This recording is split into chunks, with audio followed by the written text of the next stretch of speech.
Hello, welcome to the Cato Institute in Washington, D.C. I'm Kat Murthy. I'm the Digital Marketing Manager here at Cato, and you are at our new media lunch, a regular series highlighting the intersection between tech, social media, and liberty. Our panelists here today will be discussing the policy and privacy concerns surrounding filming active duty police officers, as well as touching upon on-body camera programs and what those could potentially do to mitigate the problems of police misconduct. For those of you in our online audience and watching on C-SPAN today, our hashtag is #NewMediaLunch if you would like to tweet in questions. Otherwise, for those of you in the audience, we will be taking them at the end of the panel. With no further ado, I'd like to introduce our first speaker here today, Steve Silverman. Steve is the founder and executive director of the Flex Your Rights organization, and he's also a Cato internship alum.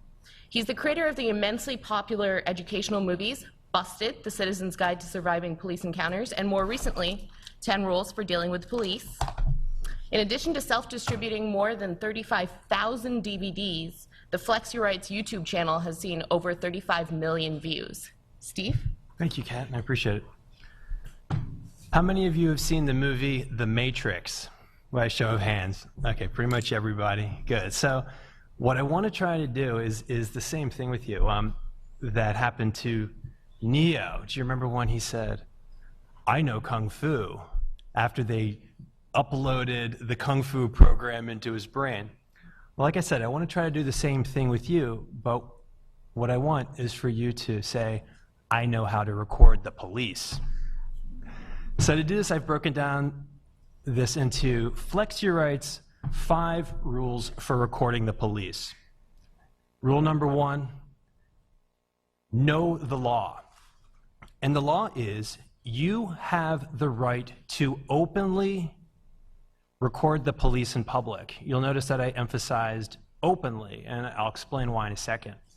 This first rule is probably the most important, but it's also the most confusing of the rules because we've all seen videos where people are getting arrested for openly recording the police in public.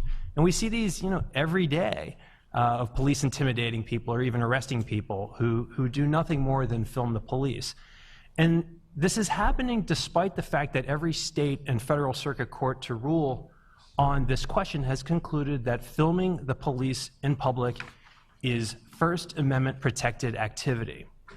But some of you might ask, well, what about the 12 or so states that have what are called all-party consent laws that require all parties to agree to be recorded? Well, we have good news here because the courts in these states have ruled that those laws do not apply to citizens who are openly recording the police in public. So the most obvious and effective way to avoid running afoul of these all-party consent laws is to use your camera like you are a reporter, not like you're a spy. So you want to be always openly recording. Some of you who know a little bit about these laws might be saying, well, wait a second. What about Massachusetts and Illinois? These are 2 states that have statutes on their book that make it illegal to record the police in public. Again, there's good news here, because in 2011, the First Circuit Court of Appeals covering Massachusetts declared their law to be unconstitutional. Soon afterwards, in 2012, the Seventh Circuit Court of Appeals covering Illinois did the exact same thing. So those laws have been invalidated. Therefore, in the United States, citizens always have the right to openly record the police in public. So, if you're recording the police and police tell you to put your camera away, that is an unlawful order. So in this situation, I would argue that it is okay to inform the police of your law by saying something like, "Officer, I'm familiar with the law, but the courts have ruled that it doesn't apply to recording on-duty police."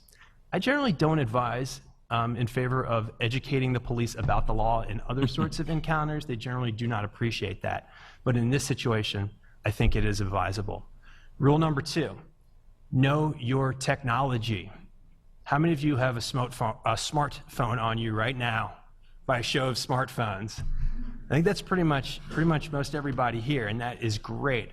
Now, how many of you who have a smartphone passcode protect your phone? Or actually, most of you, well, who of you here does not passcode protect your phone? You shouldn't admit to that. No, it's okay.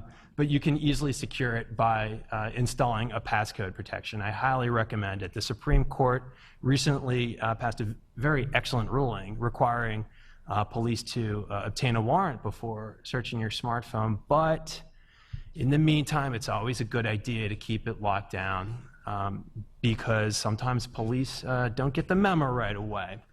Now, how many of you have a streaming video recording app on the home screen of your smartphone?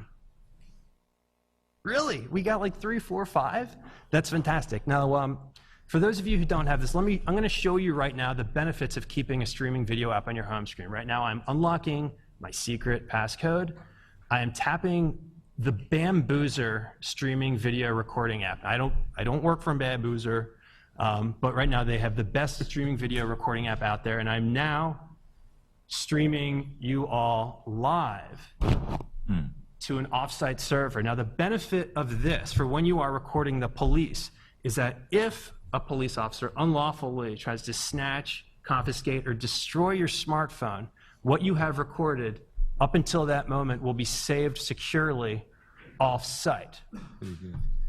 Also, if you use Bamboozer or another live streaming video recording app, Bamboozer in particular has a neat feature where if you tap the sleep button, what happens is your screen goes blank.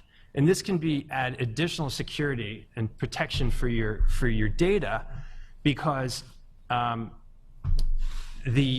passcode, it goes to sleep, but if they try to unlock it, if they turn it on, they're going to get a passcode. And of course, you're not going to give them your passcode, and they're not going to be able to get into and delete your recordings, which is an extra layer of protection. Rule number 3, respond to things cops say. C-SPAN is here, so I'll just keep it as things cops say. For example, cops might say, if you are, for example, recording an arrest that's happening, you're a witness, suddenly you might see a situation where one of the police officers will break off from that and will suddenly approach you and say, hey, buddy, what are you doing? Well, sometimes people make the mistake of responding with something like, officer, I'm recording you to make sure you're doing your job right. Or I'm recording you because I don't trust the police. There's a better way to say this. I think a better way to approach this less confrontationally is to say something like, officer, I'm not interfering. I'm asserting my First Amendment right to record. You're being documented and recorded off-site. That's why it's a good idea to use a live streaming video recorder. Another thing that cops might say is, hey, please stop recording me. That is against the law.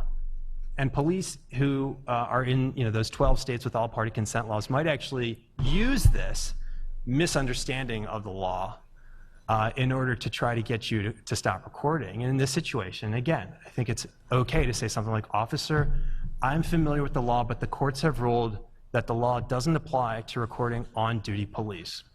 Another thing, officers might scream at you and say, hey, stand back, get back, you're interfering, I need you to step back. A good response to this is to step back. I think it's okay to be a little bit flexible in this situation. Say something like, officer, I'm not interfering, I'm asserting my First Amendment right to record. It's for my safety and for yours. Rule number 4, do not point your camera at the police like it's a gun, like this. I've seen lots of videos where people kind of get aggressive and they shove it in their face like this. I don't think it's a really good idea. I think a better way to do it, and also you can avoid that vertical video syndrome that you might see in some videos that people post online where you see the black borders and it's really ugly and it looks like you're looking at the video through like a crack in a door. Make sure you go horizontal. And I think it's a good idea to record like this.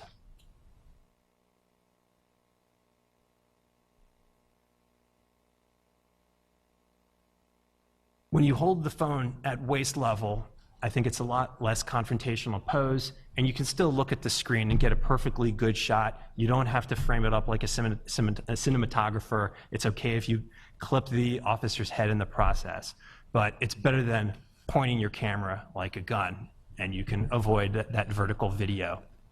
Rule number 5, final rule. Prepare to be arrested.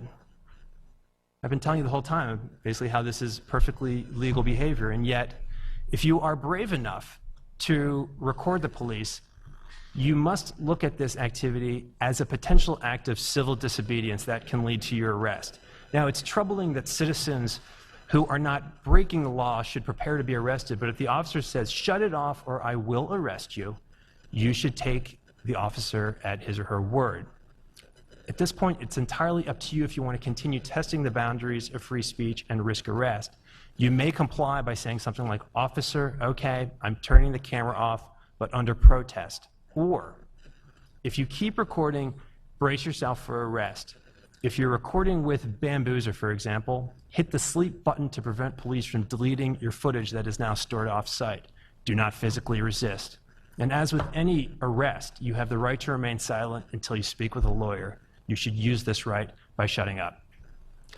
Keep calm and be confident that any frivolous charges against you will almost certainly be dropped, and you will have preserved video evidence of an illegal arrest that might become the basis of a potentially lucrative lawsuit. But more importantly than that, your brave stand could help change the way police treat other citizens who assert their First Amendment right to record police. So congratulations, you've all been upgraded. You now know how to record the police. Okay, thank you, Steve. Our next